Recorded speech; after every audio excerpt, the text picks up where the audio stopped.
Rebonsoir les TikTokers, je donne un peu plus d'informations sur le chaman. Le chaman qui ensemence des personnes importantes dans toute la société pour pouvoir que ces personnes-là puissent contribuer à l'avancée de la société dans la lumière. Donc le chaman est un pourvoyeur de lumière et son rôle était ça, d'accord, d'ensemencer.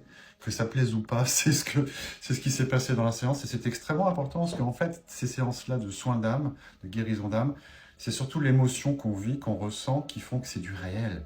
Et cette femme qui est venue me voir, depuis, elle m'a donné des informations.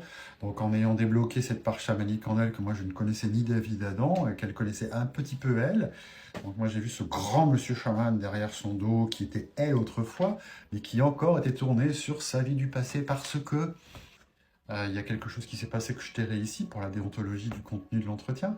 Mais en tous les cas, il y a une réconciliation. Lui a donné toutes ses forces à cette personne qu'elle est aujourd'hui. Quelques jours plus tard, elle m'appelle pour me dire une super nouvelle pour quelque chose dans sa vie à elle, en relation avec le chamanisme. Donc,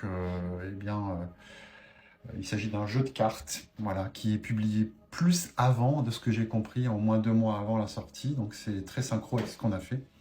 Et cette réconciliation est suivie également par des contacts fort avancés avec un des pays dont nous avons parlé tout à l'heure, à savoir le Mexique. Et ni Dave ni dedans, quelqu'un est arrivé dans sa vie comme ça, en la contactant de là-bas, en lui disant qu'il était prêt à expanser ce qu'elle allait faire. Donc c'est vraiment un truc phénoménal. Donc les soins de guérison d'âme, vous voyez, ils ont cette fonction-là, sans le savoir quelque part, c'est qu'on est, nous, des êtres vibratoires.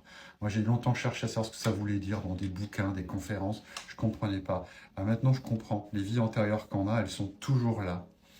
Elles vibrent sur notre vie présente quand elles se sont mal terminées, mal passées. Quand il y a un regret, une amertume, une culpabilité, quelque chose qui pèse, une mission qui a été forte dans le passé et qui dit « je ne peux pas être avec toi dans le présent parce que voilà, je suis préoccupé toujours par le passé. » C'est comme si je vivais toujours. Vous voyez ce que je veux dire? C'est très étrange. Donc là, le nœud, c'était de réconcilier les deux parts. Cette partie mobilisée dans le passé et puis donner cette vibration si forte dans sa vie actuelle. Elle vit une accélération depuis cette séance qui a eu lieu il y a une quinzaine de jours par ces phénomènes très synchro. Voilà.